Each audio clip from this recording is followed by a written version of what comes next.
हरे कृष्ण। तो कि जैसा कि आज हम इस अध्याय में देख रहे हैं जो कि है अध्याय 12 कुमारों तथा अन्यों की सृष्टि। तो यहाँ पे पहला श्लोक में श्री मैत्रेय मुनि विदुर जी को कह रहे हैं कि हे विद्वान विदुर, अभी तक मैंने तुमसे पूर्ण पुरुषोत्तम भगवान के काल रूप की महिमा की व्याख्या की है। तो जैसे कि हम देख रहे हैं ना कि अध्याय 11 में मैत्रेय मुनि ने विदुर जी को पूरी काल की गणना किस प्रकार अणु से परमाणु से अणु और अणु से काल की गणना कैसी होती है, ये पूरा उन्होंने वर्णन बताया है। और ये जो काल है ये कौन है? भगवान पूर्ण पुरुषोत्तम भगवान के काल का ही रूप है। मतलब कौन है? भगवान ही काल रूप है। जैसे कि भगवान भगवत गीता में बताते हैं कि जो सारे सृष्टि का जो क्षय होता है या जो प्रलय होता है उसका जो या इस भौतिक जगत में जो कार्य होते हैं वो सारे मेरे द्वारा ही नियंत्रित होते हैं और मैं स्वयं काल के रूप में वहां पे उपस्थित रहता हूँ। तो जी इसलिए उन विदुर जी और मैत्रेय मुनि उनका क्या बोल रहे हैं कि भगवान ऐसे उत्तम अद्भुत अभिनेता है कि वो अलग अलग रूप में आते हैं और अलग अलग रूप में अलग अलग कार्य वहां पे करते हुए हमें दिखाई पड़ते हैं। तो इसलिए भगवान को यहाँ पे कहा गया है कि आप काल रूप के इस जगत में आते हैं और उनकी व्याख्या की गई है। अब तुम सब मुझसे समस्त वैदिक ज्ञान के आगार ब्रह्मा की सृष्टि के विषय में सुनो। और अब आगे मैत्रेय मुनि क्या कर रहे हैं कि अब मुझसे सुनिए। अभी आप क्या सुनिए, क्या सुनना है? सुनने के लिए कह रहे हैं समस्त वैदिक ज्ञान के आगार। कौन है समस्त वैदिक ज्ञान के आगार? ब्रह्मा जी। तो यहाँ पे ब्रह्मा जी को समस्त वैदिक ज्ञान के आगार कहा है। कैसे कहा गया है, क्यों कहा गया है? क्योंकि जैसे कि हम लोगों ने सुना ना कि ब्रह्मा जी ने 100 दिव्य वर्ष तक तपस्या की और भगवान उनके हृदय उनके सामने प्रकट हुए और उन्होंने ब्रह्मा को हृदय में पूर्ण ज्ञान जो आध्यात्मिक और भौतिक दोनों ज्ञान उनको प्रदान किया है। इसलिए वहां पे कहा जा रहा है कि समस्त वैदिक ज्ञान के आगार ब्रह्मा। अब उनकी सृष्टि के विषय में सुन सकते हो। तो अभी यहाँ पे क्या हो रहा है? उनके सृष्टि के विषय में उनकी अभी यहाँ पे चर्चा होने वाली है इस अध्याय में। श्लोक संख्या 2 में बताया जा रहा है कि ब्रह्मा ने सर्वप्रथम आत्म प्रवंचना, मृत्यु मृत्यु का भाव, हताशा के बाद क्रोध, मिथ्या स्वामित्व का भाव तथा मोहमय शारीरिक धारणा या अपने असली स्वरूप की विस्मृति जैसी अविद्यापूर्ण मृत्यु की संरचना की। तो यहाँ पे बताया जा रहा है कि जो ब्रह्मा जी है अभी सृष्टि कर रहे हैं, तो सबसे पहले उन्होंने क्या किया, ये जो जीवों के ऊपर 5 प्रकार के अविज्ञा या अज्ञान के कवरिंग यहाँ पे बताए जा रहे हैं। तो यहाँ पे पहला ट्रांसलेशन में श्रील प्रभुपाद जी ट्रांसलेशन में बता रहे हैं कि आत्म प्रवंचना। आत्म प्रवंचना क्या मतलब? जो आत्मा है आत्मा मतलब जो जीव है वो अपने आप को धोखे में रखता है या खुद को छलने के लिए ऐसे इच्छा करता है, तो उसको मतलब आत्म प्रवंचना का अर्थ है खुद को धोखा देना या खुद को ही छलना। दूसरा है मृत्यु का भाव। तो यहाँ पे इस भौतिक जगत में हम देखते हैं कि मृत्यु का भाव हमेशा रहता है। हताशा के बाद क्रोध। जब कोई कार्य करते हैं तो हताशा आती है, तो हताशा से क्या होता है? क्रोध आता है। और चौथा बताया गया है मिथ्या स्वामित्व का भाव। तो यहाँ पे जीव में ये चौथा भाव बताया गया मिथ्या स्वामित्व। और पांचवा बताया गया है मोहमय शारीरिक धारणा। ये क्या है? यहाँ पे हम क्या सोचते हैं, ये शरीर नहीं, शरीर ही हम सब कुछ है, लेकिन ऐसा नहीं है। क्या है? आत्मा सब कुछ होता है। और इससे क्या होता है, जब ये भाव सब आ जाता है तो हम क्या हो जाता है, ये जो जीव है अपने जो असली स्वरूप है उसकी विस्मृति हो जाती है। तो ये 5 प्रकार के कवरिंग ये जो जीवात्मा के ऊपर होते हैं, इसकी अभी यहाँ पे ब्रह्मा जी सृष्टि कर रहे हैं। हम्म तो यहाँ पे प्रश्न पूछ सकते हैं, कैसे मतलब यहाँ पे बताया जा रहा है ना कि तात्पर्य में श्रील प्रभुपाद जी बता रहे हैं कि विभिन्न प्रकार की योनियों में जीवों की वास्तविक सृष्टि के पूर्व ब्रह्मा ने वे परिस्थितियां उत्पन्न की जिनके अंतर्गत जीवों को इस भौतिक जगत में रहना होता है। तो यहाँ पे बताया जा रहा है ना कि ब्रह्मा जी ने ये जो 5 प्रकार का कवरिंग क्यों बनाया, या फिर ऐसे क्यों परिस्थितियां उत्पन्न की जो जीव है इस पूरा अज्ञान से या अविद्या से ढक जाता है। तो इसको हम देखेंगे इस आज के श्लोक में। और जो यहाँ पे जीवों की जो सृष्टि होती है तो वो कैसे हो रही है, आगे बता रहे हैं कि जब तक जीव अपने असली स्वरूप को भूल नहीं जाता तब तक जीवन की भौतिक अवस्थाओं में रह पाना उसके लिए असंभव है। तो यहाँ पे ऐसा बताया जा रहा है कि जीव अपने असली स्वरूप को भूल नहीं जाता। तो यहाँ पे इस भौतिक जगत में आना है तो आत्मा को अपना अस्तित्व जो है, जो मूल स्वरूप है, उसको भूलना ही होगा। अगर वो ये चीज अपना स्वरूप को नहीं भूलेगा तो इस भौतिक जगत में वो आनंद का अनुभव नहीं कर पाएगा। और ये ऐसा ब्रह्मा जी वो उसके ऊपर ये भूलने की जो कवरिंग डाल रहे हैं, ये क्यों डाल रहे हैं? क्योंकि जीवों का ये इच्छा हो जाता है। कैसे? एक तो पहली बात यह है कि जीव क्या है, भगवान का ही एक अंश है, परमात्मा का एक अंश होने के कारण उसमें जो भगवान में जो गुण है सत चित आनंद, वही गुण आत्मा में भी देखा जाता है। लेकिन वहां पे क्या हो रहा है, वो जीव को स्वतंत्रता दी होने के कारण वो जीव सोचता है इस भौतिक जगत में जीव अपने आप को स्वामित्व मानता है। लेकिन जब जीव आध्यात्मिक जगत में होता है तो वहां पे क्या होता है, वो भगवान के साथ में होता है जीव। तो जीव भगवान के साथ में होने के कारण वो क्या होता है, हमेशा भगवान के स्मरण में रहता है, भगवान के ही सेवा में लगा रहता है। वहां पे उनका गुण रूप लीला माधुर्य धाम सबका वो चिंतन करता रहता है, स्मरण करता रहता है। तो ऐसे परिस्थिति में उसको एक क्षण भी नहीं मिलता है कि भगवान को छोड़कर कोई आनंद की प्राप्ति करे। तो ऐसा उसका कोई वहां पे एक क्षण भी नहीं मिलता है। तो जब उसके मन में ये इच्छा आती है तो भगवान वहां पे बोलते ठीक है, अभी आपको इच्छा है तो आप अब भौतिक जगत में जाइए और आप वहां पे अपना आनंद वहां पे ले सकते हैं। तो इसलिए जब स्वतंत्रता का दुरुपयोग होता है तो ब्रह्मा जी को ये कार्य करना पड़ता है कि जीव के ऊपर वो 5 प्रकार के जो अज्ञान के कवरिंग है वो उनको डालना पड़ता है। लेकिन ये कार्य से ब्रह्मा जी को कोई आनंद नहीं होता है। कि जीवों के ऊपर ये 5 प्रकार का अज्ञान का कवरिंग डालने से उनको कोई आनंद नहीं होता है, तो वहां पे उनको भी दुख होता है। तो इसलिए ब्रह्मा जी प्रार्थना करते हैं कि अभी मुझे सृष्टि करनी है और इन सबों को इस भौतिक जगत में, मतलब ये जो अंधकारमय स्थिति है इनमें डालना है, तो ये मेरे लिए बहुत दुखमय कार्य है, या इससे मैं अलग अलग गुणों में फंस सकता हूँ, रजोगुण खास करके रजोगुण में फंस सकता हूँ। इसलिए ब्रह्मा जी प्रार्थना करते हैं कि हे भगवान, मुझे आप ऐसी कृपा आशीर्वाद दीजिए कि मैं ये गुणों में फंसे नहीं, मतलब अपना कार्य करते हुए मैं इस गुणों में फंसना नहीं चाहता हूँ। इसलिए ब्रह्मा जी वहां पे प्रार्थना कर रहे हैं। और यहाँ पे बताया जा रहा है कि जब तक ये 5 कवरिंग आते नहीं है जीव पर तो इस भौतिक जगत में भी वो आनंद का अनुभव नहीं कर पाएगा। जनरली हम देखते हैं ना कि जीव यहाँ पे इस भौतिक जगत में बोलते हैं हाँ, किसी को हम पूछते हैं कैसे हो आप, तो वो बोलते हैं हाँ बहुत अच्छे हैं, हम मजे में हैं, बहुत खुश है। लेकिन ऐसा नहीं है, ये केवल हमारा क्या है, मोह है, या हमारा एक प्रकार का अज्ञान है कि हम सोचते हैं हम बहुत खुश है, लेकिन हम खुश नहीं है। भगवान से विलक होकर कोई भी जीवात्मा खुश नहीं हो सकता। तो इसलिए यहाँ पे बताया जा रहा है कि जब तक जीव अपने असली स्वरूप को भूल नहीं जाता तब तक जीवन की भौतिक अवस्थाओं में रह पाना उसके लिए असंभव है। तो इस भौतिक अवस्था में उसको रहना है तो ये हमें जो जीव है उसको अपना स्वरूप जो कृष्ण जीवेर स्वरूप है, कृष्णेर नित्य दास, ये जो उसका असली स्वरूप है वो भूलना ही पड़ता है।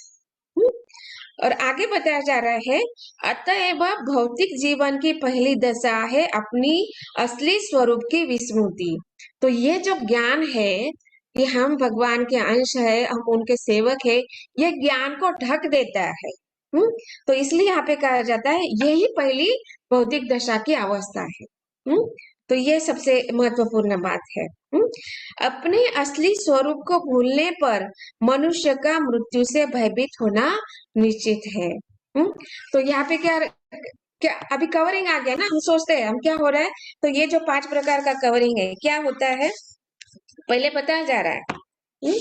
पहला क्या है, आत्म प्रवंचना। तो मतलब वहां पे हम क्या होते हैं, यहाँ पे पहले अपना पहले यहाँ पे बताया जाता है मिथ्या स्वामित्व का भाव।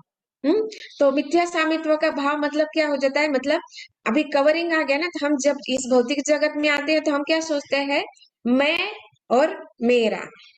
हम्म तो मतलब ये मेरा परिवार है, ये मेरा शरीर है, ये मेरी पत्नी है, ये मेरा गाड़ी है, ये मेरा धन है, ये मेरा ऐश्वर्य है, या मेरा ये इतना प्रॉपर्टी है। तो यहाँ पे मैं और मेरा ये स्वामित्व का भाव आ जाता है। और जब वो शरीर के बारे में सोचता है, ये शरीर से निगडित होने के कारण ये मिथ्या भाव जब आ जाता है, तो अल्टीमेटली वो क्या सोचता है, ये केवल शरीर से रिलेटेड है। तो ये शरीर से संबंध अपने आप को जोड़ता है, मतलब ये केवल शरीर के संबंधित है। लेकिन उसमें वो अज्ञान का कवरिंग होने से वो सोचता नहीं है कि ये शरीर नहीं, हम शरीर नहीं, हम आत्मा है। तो जब ये भाव जब आता है, मिथ्या भाव जब आता है, तो उसका जो शरीर का भाव आ जाता है, तो वहां पे उसको मृत्यु का भय सताता है। क्योंकि वो क्या सोचता है, मैं शरीर हूँ, लेकिन हम शरीर नहीं है, हम क्या है, आत्मा है। तो ये जो कवरिंग होता है, तो ये कवरिंग होने के कारण ही हम इस भौतिक जगत में रह पाते हैं। अन्यथा हम इस जगत में रहने के योग्य नहीं है। हमारी योग्यता क्या है, आध्यात्मिक जगत में रहना, भगवान के साथ आदान प्रदान करना, भगवान के साथ प्रेम विनिमय करना, यही हमारा असली स्वरूप है। इसकी व्याख्या श्री स्वयं चैतन्य महाप्रभु ने की है। तो इसलिए देखते हैं कि हम जो होता है, तो एक क्षण भी हम वहां पे भगवान से विलग नहीं होते हैं और इस जगत में आ जाते हैं। तो इसलिए अभी इस जगत में आने के बाद क्या होता है, हम अपने जो मूल स्वरूप है उसके विपरीत कार्य करने लगते हैं। मतलब इस भौतिक जगत में जो भी कार्य है, ये सब भगवान को छोड़कर हम अपने कार्य करते हैं। मतलब क्या करते हैं कि अपना अपने शरीर के लिए कार्य करते हैं, अपने धन के लिए, मतलब अपने परिवार के लिए पालन पोषण करते हैं, अपने जीव को हम कैसे रक्षा कर सकते हैं, या अपने आप को स्वामित्व का भाव में आ जाते हैं। तो इस प्रकार क्या होता है, जो भगवान के प्रति जो हमारा प्रेम है वो पूरा वहां पे ढक जाता है। तो यहाँ पे बताया जा रहा है इस प्रकार। तो इसलिए इस प्रकार से क्या होता है, वो अपना जो आइडेंटिटी है वो खो देता है।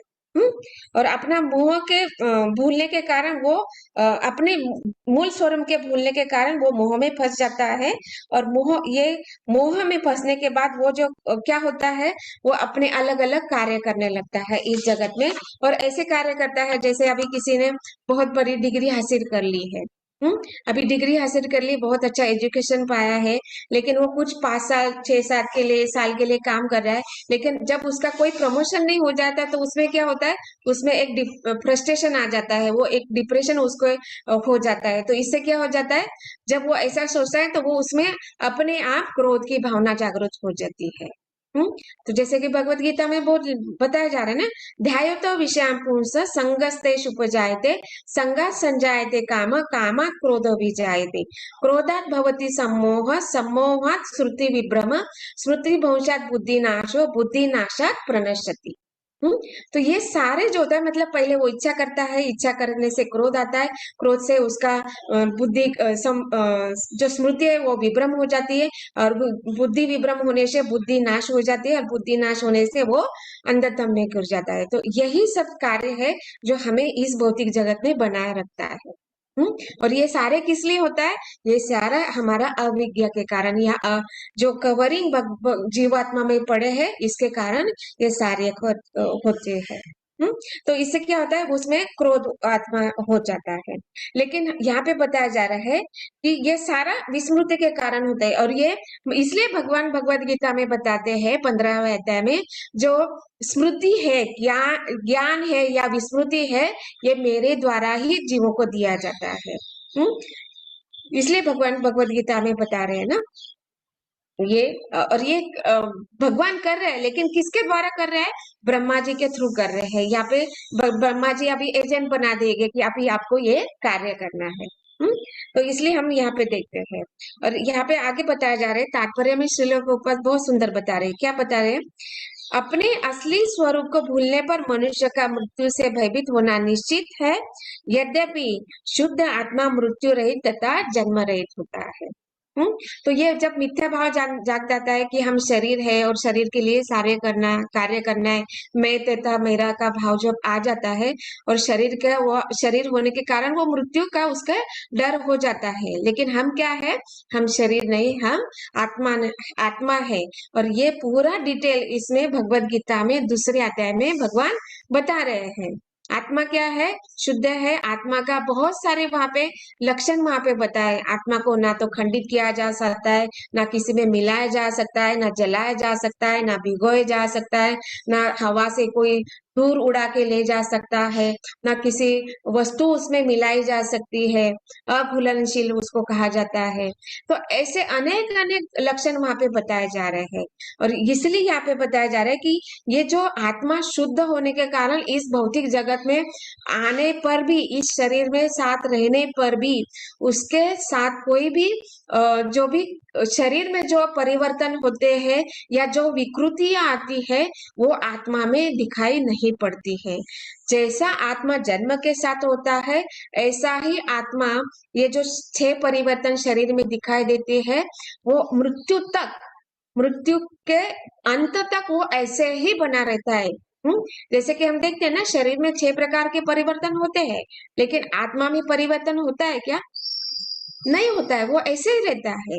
इसलिए यहाँ पे बताया जाता है कि आत्मा न तो मृत्यु रहित, मतलब आत्मा का न तो मृत्यु होता है, न जन्म है। तो आत्मा कैसा है? शाश्वत है। उसका हमेशा स्वरूप बना रहता है, चाहे वो शरीर में रहे या शरीर के बाहर, मतलब आध्यात्मिक जगत में क्यों ना रहे, वो हमेशा बने रहने वाला है। तो इसलिए यहाँ पे बताया जा रहा है कि शुद्ध आत्मा मृत्यु रहित तथा जन्म रहित होता है। और भौतिक प्रकृति के साथ यह झूठी पहचान उन वस्तुओं के मिथ्या स्वामित्व का कारण है, जो श्रेष्ठ नियंत्रण की व्यवस्था द्वारा प्रदत्त होती है। तो हम ये क्या हो रहा है, ये जो हमारा मिथ्या स्वभाव बन जाता है, वो कैसे होता है? ये श्रेष्ठ नियंत्रण द्वारा प्रदत्त होती है। ये जो मिथ्या भाव का हमें आता है, ये केवल मतलब श्रेष्ठ नियंत्रण यहाँ पे कौन कर रहा है? तो ब्रह्मा जी कर रहे हैं। तो ये ब्रह्मा जी के द्वारा नियंत्रित हो जाता है। और यहाँ पे ब्रह्मा जी भी अपने इच्छा से नहीं कर रहे। एक पहली बात तो उनको भगवान से आदेश प्राप्त है, और दूसरा कारण ये है कि ये जीवात्मा अपना स्वतंत्र का दुरुपयोग करना चाह रहा है। क्योंकि वो चाहता है कि मैं भगवान को छोड़कर कैसे आनंद का प्राप्ति करूं। इसलिए वो यहाँ पे नियंत्रण द्वारा डाला जाता है। तो जीव को समस्त भौतिक संसाधन इसलिए प्रदान किए जाते हैं कि वह शांति पूर्वक रह सके और बद्ध जीवन में आत्म साक्षात्कार को कर्तव्य को निभा सके। अभी देखिए यहाँ पे बताया जा रहा है। अभी ब्रह्मा जी क्या कर रहे हैं? इस भौतिक जगत में हमें डाल रहे हैं, जीवात्मा को पूरा कवरिंग डाल रहे हैं, अलग अलग प्रकार के 5 ग्रह के कवरिंग डाल रहे हैं, और इस जगत में हमें भेज दिया जा रहा है। इसमें क्या क्या आ रहा है? हमारा मिथ्या अहंकार आ रहा है, हम अपना असली स्वरूप को भूल जा रहे हैं, मृत्यु का डर हमें वहां पे सता रहा है। अज्ञान के कारण हम वहां पे फंसे हैं। लेकिन फिर इतना होने पर भी भगवान हमें यहाँ पे सारी सुविधा प्रदान कर रहे हैं। क्या क्या सुविधा प्रदान कर रहे हैं? या तो हमें क्या, कैसे यहाँ पे संसाधन कैसे दिया जा रहे हैं? भौतिक संसाधन दिए जा रहे हैं। तो मेन थिंग क्या है? जीवात्मा के रहने के लिए जगह चाहिए। तो जीवात्मा के रहने के लिए जगह चाहिए, तो भगवान ने क्या दिए है? इस भौतिक जगत में कितने भुवन दिए हैं? 14 भुवन दिए हैं, तो 14 भुवन में से हम कहीं पे भी रह सकते हैं। मतलब हम किस गुण में है, किस स्वभाव में है और क्या कर्म कर रहे हैं, उसके अनुसार हम इस 14 भुवन में हम रह सकते हैं। तो मतलब रहने के लिए प्रॉब्लम सॉल्व हो गया। उसके बाद है हम इस जीवन में, इस शरीर में कैसे रहेंगे, तो शरीर के लिए अन्न चाहिए। तो भगवान ने यहाँ पे अन्न भी हमें प्रदान किया है। हो गया, रहने के लिए जगह हो गया, खाने के लिए अन्न हो गया, और अभी यहाँ पे शारीरिक मतलब कपड़े चाहिए, राइट। जीवन जीने के लिए कपड़े की आवश्यकता है, तो यहाँ पे भगवान ने दिए हैं। चलो, आपका जो जीवात्मा का जो इच्छा है, जो आप इच्छा कर रहे हो, आपका स्वभाव, गुण और कर्म के अनुसार भगवान ने 84 लाख योनियां दिए हैं। तो आत्मा के ये जो शरीर है, ये जो कवरिंग है, 84 लाख योनियां दी है। तो इस प्रकार भगवान हमें सुविधा प्रदान कर रहे हैं। तो आपको क्या चाहिए, आप क्या इच्छा कर रहे हो, मुझे छोड़ के आप इच्छा करना आनंद का भोग करना चाहते हो, ठीक है, जाइए भौतिक जगत में जाइए, और सारी सुविधा आपको दे रखी है। रोटी, कपड़ा, मकान का प्रॉब्लम आपको सॉल्व कर दिया है। अभी इसके साथ साथ और भी सुविधा क्या प्रदान कर रहे हैं, भगवान ने इस जगत में हमारे लिए धाम छोड़ रखे हैं। तो जैसे कि हम धाम यात्रा कर सकते हैं, धाम में जाके हम दर्शन कर सकते हैं, बहुत सारी लीला स्थली है। उसके बाद भगवान ने यहाँ पे ग्रंथ हमारे लिए छोड़ रखे हैं। तो हम ग्रंथों का अध्ययन कर सकते हैं, ग्रंथों का अध्ययन करने से हम सीख सकते हैं, गुरु का मार्गदर्शन में हम अपने आप को इस जगत से, जो हमारा जो असली स्वरूप है उसको भूल चुके हैं, उसको जागृति हम वहां पे कर सकते हैं। उसके बाद तुलसी महारानी छोड़ी है, तुलसी महारानी का प्रार्थना से हम उनका भगवान के साथ अपने संबंध को जोड़ सकते हैं। ऐसे, और इसके लिए स्वयं भगवान भी आते हैं, भगवान के पार्षद भी आते हैं, अनेक अनेक शक्तावेश अवतार आते हैं, अनेक अनेक शक्ति युक्त भगवान के पार्षद या नित्य सेवक भी हमें आते हैं, क्योंकि भगवान नहीं चाहते कि मेरा जो जीव है, मेरे जो बच्चे हैं, वो इस भौतिक जगत में फंसा रहे। तो इसलिए भगवान स्वयं भी आते हैं, पार्षद भी आते हैं, अनेक अनेक शक्ति लेकर पार्षदों को भी भेजते हैं कि जिस कारण इस भौतिक जगत में जीव फंसा है, उसको वापस लेके आना है। इसलिए यहाँ पे बता रहे हैं प्रभुपाद जी, तात्पर्य में सुंदर बता रहे हैं कि जीव को समस्त भौतिक संसाधन इसलिए प्रदान किए जाते हैं कि वह शांति पूर्वक रह सके और बद्ध जीवन में आत्म साक्षात्कार के कर्तव्य को निभा सके। ये सारी जो हमें भगवान ने सुविधा प्रदान की है, किस लिए दिए है, केवल भोग करने के लिए नहीं वो दी है। भगवान ने, हमने इच्छा की भोग करने के लिए, तो भगवान ने इस जगत में हमें पूरी सुविधा दे रखी है। ठीक है, आपको भोग करना है करो, लेकिन उसमें भोग में ही फंसे नहीं रहना है। आपको क्या करना है, साथ साथ आत्म साक्षात्कार भी करना है, इसके लिए भी सुविधा प्रदान की है। तो इसके साथ ये जो आत्म साक्षात्कार का कर्तव्य हमें भूलना नहीं है। इसलिए यहाँ पे बताया जा रहा है। और इसलिए ये कर्तव्य हम भूल चुके हैं, इसलिए भौतिक जगत में हम एक के बाद एक जन्म में ले रहे हैं, जन्म ले रहे हैं, मृत्यु हो रहा है, अगेन जन्म ले रहे हैं, मृत्यु हो रहा है। तो ये 84 लाख योनियों में हम भटकते जा रहे हैं, ये जन्म मृत्यु का चक्कर है, इसमें हम फंस चुके हैं, इसलिए भगवान आते हैं। किंतु आगे बता रहे, श्रील प्रभुपाद तात्पर्य में बता रहे हैं, किंतु झूठी पहचान के कारण बद्ध जीव भगवान की संपत्ति के झूठे स्वामित्व के भाव में बंधक हो जाता है। तो जैसे कि हम सोचते हैं ना कि ये मेरा धन है, या मेरा देश है, या मेरा शरीर है, तो ये जो झूठा स्वामित्व का भाव यहाँ पे हमें आ जाता है। लेकिन ये सारा किसका है, ये सारा भगवान का है, शरीर भी भगवान ने हमें दिया है। केवल इच्छा हम लोगों ने की है, इसलिए भगवान शरीर प्रदान कर रहे हैं। क्या हम इच्छा अपना शरीर खुद चुन सकते हैं क्या, हम अब जीव मेरा कौन माता पिता होने चाहिए, ये हम चुन सकते हैं क्या, नहीं चुन सकते। हमारा जो बुढ़ापा है या दुख है या जो हम करना चाहते वो अब हम चुन नहीं सकते। हम हमारी इच्छा, हम नहीं चाहते कि हमारा बुढ़ापा है या हमारा शरीर जर्जर हो या दुखमय हो, ये हम नहीं करते हैं। लेकिन ये हम मतलब हम नहीं चाहते ये चाहिए हमें, लेकिन उसको हम रोक नहीं सकते। तो ये कारण यही है कि हम अपने आप को स्वामी मानते हैं। तो यहाँ पे इसलिए बताया कि भगवान की संपत्ति के झूठे स्वामित्व के भाव से हम इस भौतिक जगत में फंस जाते हैं। जैसे कि श्री श्री ईशोपनिषद में बताया गया ना, क्या बताया कि भगवान ही सारे संपत्ति के मालिक है, हम क्या है, केवल स्वामी है, सॉरी हम केवल सेवक है, भगवान स्वामी है। तो ये जो छूटा भाव है, इसका हम इस जगत में फंसे रहने का सबसे बड़ा कारण। इस श्लोक से यह स्पष्ट है कि स्वयं ब्रह्मा परमेश्वर की सृष्टि है और भौतिक जगत की 5 प्रकार की अविद्याएं जो जीवों को बद्ध बनाती है, वे ब्रह्मा की सृष्टियां है। तो इस पैराग्राफ में अभी बता रहे हैं कि ये जो ब्रह्मा जी है, वो जो ब्रह्मा जी क्या है, स्वयं भगवान की सृष्टि है। कैसे कैसे बताया जा रहा है कि हम लोगों ने देखा ना, सेकेंड कैंटो में हम लोगों ने देखा क्या कि भगवान जब इस जगत में भौतिक सृष्टि का निर्माण करने की इच्छा करते हैं, तो भगवान अपने आप को विस्तारित करते हैं। 3 पुरुष अवतार में विस्तारित करते हैं। कारणोदकशाही, गर्भोदकशाही और क्षीरोदकशाही विष्णु। इस प्रकार 3 अपने आप को विस्तारित करते हैं और गर्भोदकशाही विष्णु से उनके नाभि से कमल उगता है और उस कमल में ब्रह्मा जी को उत्पन्न करते हैं। इसलिए यहाँ पे बताया जाता है कि स्वयं ब्रह्मा परमेश्वर की सृष्टि है। जनरली हम सोचते हैं ना कि मतलब इस भौतिक जगत की सृष्टि कौन कर रहा है, ब्रह्मा जी कर रहे हैं। और इसलिए यहाँ पे सेंटेंस बताया गया कि मतलब प्रभुपाद जी ये बताना चाह रहे कि हम सोचते हैं कि ब्रह्मा जी ने ये सृष्टि निर्माण की है, लेकिन ब्रह्मा जी को किसने निर्माण किया है, भगवान ने निर्माण किया है, भगवान ने उनको जन्म दिया है।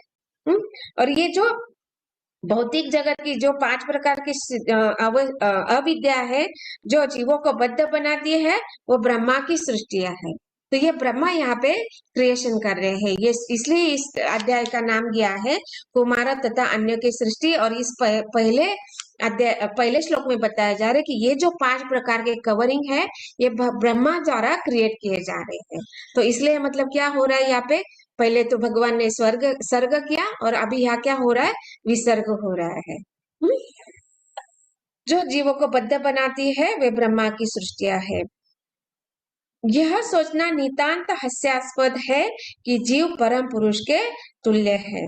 तो जैसे कि देखते हैं ना, जो निर्विशेषवादी है या दार्शनिक चिंतन है, वो सोचते हैं क्या है, अहम ब्रह्मास्मि। वो अपने आप को भगवान मानते हैं और जो सामने वाला है उसको भी बोलते हैं मैं भी ब्रह्म हूँ, आप भी ब्रह्म हो। लेकिन ऐसा नहीं है, इसलिए ये बताएगा कि भगवान ने ब्रह्मा जी की सृष्टि की और ब्रह्मा जी इस जो सारे जीवों को यहाँ पे सृष्टि का निर्माण कर रहे हैं। तो इसलिए ये हास्यास्पद है कि भगवान के तुल्य जीव कभी भी नहीं हो सकता। जबकि वह यह समझ सकता है कि बद्ध जीव ब्रह्मा की जादुई छड़ी के वश में है। तो ये जो बद्ध जीव है, ये केवल क्या है, ब्रह्मा जी की जादुई छड़ी के वश में है। जैसे ब्रह्मा जी जादू की छड़ी चलाते हैं, वैसे जीवात्मा वश में आ जाते हैं। इसलिए हम देखते हैं ना कि ये जो जीव है, एक भगवत गीता में एक पिक्चर आता है, वहां पे 3 गुण है, उनके हाथ में रस्सियां है और वो जीव जो है, जैसे वो 3 गुण में से कोई रस्सी खींच लेता है तो हमारा हाथ ऊपर जाता है, कोई और रस्सी खींच लेता है तो पैर ऊपर जाता है। मतलब क्या है, हम यहाँ पे इस जगत में हम सोचते हैं हम स्वामी है या इस घर का मालिक है, मतलब ये मेरा पति है, ये मेरे बच्चे है, परिवार है, लेकिन हम स्वामी नहीं है, ये हम 3 गुणों द्वारा बंधे हुए कठपुतलियां है। जिस प्रकार डोरी खींची जाएगी, हमारा हाथ पैर मुंह नीचे होते रहता है, तो हम इस जगत में कठपुतलियां है, तो हम इस जगत में स्वतंत्र नहीं है। और ये कठपुतलियां कौन चला रहा है, ये इसकी सारी जो लगाम है किसके हाथ में है, ब्रह्मा जी के हाथ में है। इसलिए कहा जा रहा है बद्ध जीव ब्रह्मा जी की जादुई छड़ी के वश में है। और ये जो बात है, ये जो जीवात्मा इस जगत में फंसा हुआ है, इसका जो 5 प्रकार का कवरिंग है जो बताया जा रहा है ना, क्या बताया जा रहा है, आत्म प्रवंचना, मृत्यु का भाव, हताशा के बाद क्रोध, मिथ्या स्वामित्व का भाव तथा मोहमयी शारीरिक धारणा, ये सारे जो 5 प्रकार का कवरिंग है, ये सारे जो दार्शनिक चिंतन है, जैसे यहाँ पे बताया जा रहा है पतंजलि वो भी स्वीकार करते हैं कि हाँ, ये जो जीव है इसमें जो 5 प्रकार के अविद्या का कारण होता है। तो ये यहाँ पे बताया जा रहा है तात्पर्य में। तो इस प्रकार हम लोगों ने देखा कि ये जो 5 प्रकार के कवरिंग है, पहला बताया जा रहा है तम। तम मतलब क्या? तमाश्रम बताया जा रहा है ना। तो ये इसका कारण क्या है? तम के कारण क्या होता है? जीव अपने स्वरूप का जो ज्ञान है उसको ढक देता है, या भूल जाता है। और मोह के कारण क्या होता है? दूसरा बताया जा रहा है मोह। मोह के कारण वो अपने आप की अलग आइडेंटिटी मानता है। वो मतलब वो क्या है? मैं भगवान अलग हो चुका हूँ, या मैं ही स्वामी हूँ, ये मानता है। और तीसरा बताया जाता है महामोह। और जो जब स्वामित्व का भाव आता है तो वो मैं मेरा में वो फंस जाता है, तो उसको महामोह कहा जाता है। और आगे बताया जाता है तामिश्रम। तामिश्रम मतलब क्या? जब वो बहुत सारा कुछ धन या कुछ डिग्री अर्जित कर देता है, तो इससे क्या होता है? उसकी जब कामना पूरी नहीं होती है तो वो क्रोध के भाव में आ जाता है। तो जब वो क्रोध में आ जाता है, फ्रस्ट्रेशन में आ जाता है, तो उसको तामिश्र कहा जाता है। और फिर अंध तामिश्र है, जिससे मतलब क्या?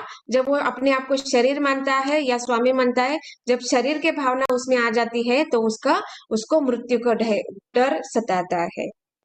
जबकि हम आत्मा होने के कारण ना तो आत्मा को मृत्यु है ना जन्म है।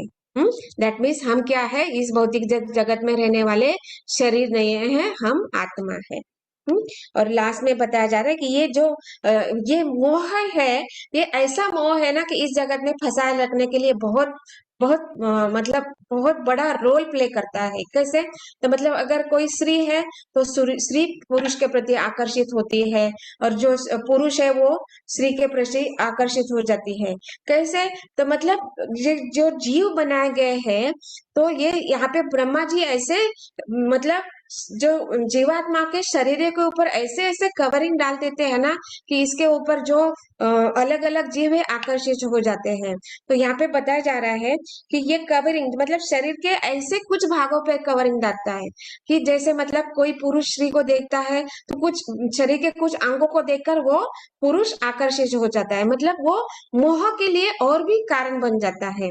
तो यहाँ पे इसलिए बताया जा रहा है कि ये मोह ऐसा है। ये कैसे मोह हो जाता है? तो ये ब्रह्मा जी यहाँ पे ये जो कवरिंग डालने के कारण जीव और भी फंस जाता है।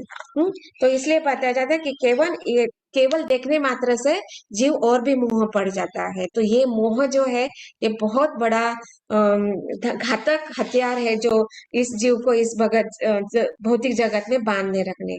तो इस प्रकार हम देखते हैं कि पहला है तम, मोह, महामोह, तामिश्र और अंधतामिश्र। ये 5 प्रकार के कवरिंग इस जगत में हमें देखने को मिलते हैं, जिसके कारण हम आध्यात्म में रह जाते हैं। सॉरी, इस जगत में भौतिक जगत में हम रह जाते हैं, और ये इस भौतिक जगत में रहने के कारण हम क्या होते हैं? हम अपने आप को स्वामी मानते हैं और अपना स्वाभाविक जो स्वरूप है उसको भूल जाते हैं, भगवान को भूल जाते हैं। और इससे क्या होता है? जो हमारा जो भगवान के साथ संबंध है वो क्या हो जाता है? हम अलग होने से हम क्या होता है?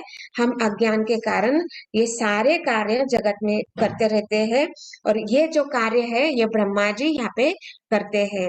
और इस कार्य में ब्रह्मा जी को कोई आनंद या खुशी का अनुभव नहीं होता है, उल्टा उनको वहां पे दुख होता है कि मुझे ये कार्य करना पड़ रहा है। तो इस प्रकार इस अध्याय में बताया जा रहा है, इस श्लोक में बताया जा रहा है कि ये 5 प्रकार के जो अध्याय है, ये जो बहुत बड़े कार्य है जो जीवात्मा को बंधन में डालते हैं, और इसका सृष्टि कौन कर रहा है? ब्रह्मा जी कर रहे हैं। तो इस प्रकार यहाँ पे हम देख सकते हैं। तो हरे कृष्णा। ग्रंथराज श्रीमद् भागवतम की जय, श्रील प्रभुपाद की जय। हरे कृष्णा। तो मैं जो समझ पाई या जो सुना है तो उसको समझाने का प्रयास किया है, और इस प्रयास में कोई मुझसे त्रुटि हो गई हो या कुछ गलत बोल दिया हो तो प्लीज मुझे क्षमा कर दीजिएगा। हरे कृष्ण।